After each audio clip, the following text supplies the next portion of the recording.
Welcome to the Product Business Podcast. This is your #1 podcast for the tips, actions, and insights to make more money from your products while enjoying your life. I'm your host, Amy Wenslow. Let's dive right in. Hey everyone, this is Amy with your new episode of the Product Business Podcast. This is the podcast version of a live show that we do as a call-in show every other Monday at 11. And I'd love to hear your questions. So check the show notes to actually get subscribed, to call in, ask your questions, and be part of that community. Now, I have an uncomfortable topic today. This is something that has been asked for years now, over and over, not just with me, but with all kinds of service providers around creating a new product. And it's a very interesting question because there's a few different reasons for the answers that you get, and there are some things you can do to shift the answer potentially, but you really need to understand how it occurs on the other side for the person listening to it. So the question is, well, will you partner with me, or will you do this, for a percentage of the sales or the upside? And it's a really sticky question because there are a few factors that affect it. And it is a regular request. I heard it twice today alone. And this is even after we make it clear before we have a conversation how our business works and what we do.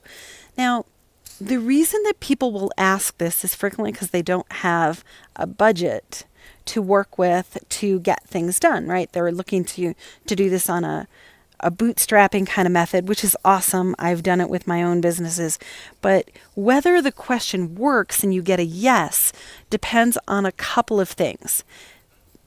Stage your product is in, what you might need done, the relationship that you have with the person you're making the request with, and really the category of the product and how full their schedule even is can affect it. So the reasons that you might not want someone working on a percentage is this. I have seen more failures of products that are set up this way than of products where a fee has been paid for a particular service and there is a clear deliverable related to that. The agreement is a lot clearer and cleaner with an agreement about this is the deliverable, this is the timeline, here's what you're being paid for it. It's just a nice, clean situation. The deals that typically work, if there is a percentage of upside to it, are ones that are coming along when the product is really, really refined. It's all packaged, it's all priced out, it's ready to go, it's really far down the road, and they're more related to the actual purchases, the sales orders that you might be getting from companies. So if you are working with a sales rep, a percentage deal is a much more likely situation than if you're looking to work with a graphic designer who's going to do your packaging, or someone like us that does a lot of strategy work and packaging and pricing and a lot of the heavy lifting of building your business. So here's how it occurs on the other side. Okay, and this is a very, very common conversation among service providers. This is not just specific to my business over at Products to Profits, but we hear it from other service providers that they're getting asked for this. So I want to make it really clear what you are asking when you ask this question, what you're asking for. You are asking for the business that you're talking to number one, believe in your idea more than anything else that they could be doing with their time and money during the time they're working on your project. You're asking them to defer their payment. It could be for 6 to 9 months, and to be out of pocket the money that long. Right? No matter how good they are at their work, they can't guarantee that every piece of the logistics in your business is going to work on time and that the purchase orders are going to come through on time. And if they're responsible for, say, packaging, they can't have their income waiting based on your production schedule out of your factory or your sales cycle. Or if you've never done sales, that you're going to find really competent sales support, right? But that's what you're kind of asking them to do. And when you think about it, there are very few businesses that would do that for every project. And so it would have to be something super, super, super special that would cause them to do that. They probably need some capacity built out, like they don't have enough work is potentially one reason for a yes, or they're trying to build a portfolio in a particular type of business, which usually means that they're less experienced in the category that you're trying to get your work done in. So there's a trade-off there, right? You're also asking that the business trust you, that you're going to be coachable and you're going to be persistent. And there's a funny thing that happens with this. I've noticed for myself that I am more coachable and open to input when I have paid somebody for it than when I haven't. And I don't think I'm that different as a human being. So there is something that you are asking people to trust you, that you are going to be coachable and that you're going to be persistent and you're going to pick yourself up every time you fall down and that you're going to move the ball forward with their help, and you're asking them to give you years worth of, and maybe even decades worth of expertise and to build your business for you. And it may be not that attractive a percentage that you're even offering. And when you think about that and you look at what is the total revenue that's going to be happening in your business, the percentage that you might have to give them to compensate them for the level of expertise and activity that they can bring to your project might not even work for you financially, right? And I see this as something that you need to pay attention to.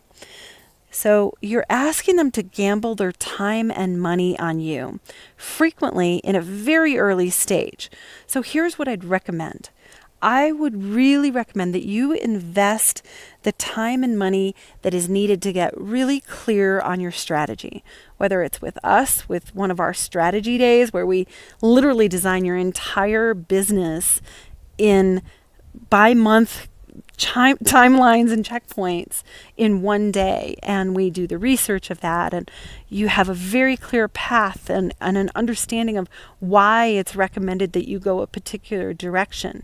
Right? We've saved people hundreds of thousands of dollars of investment capital by changing their strategy, right?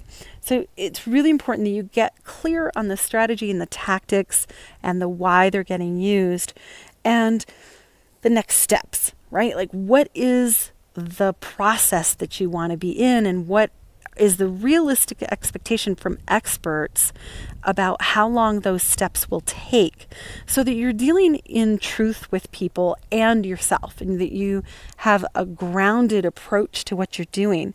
So you could do a strategy day with us. We have trainings for this that are a really nice cost-effective way to do it.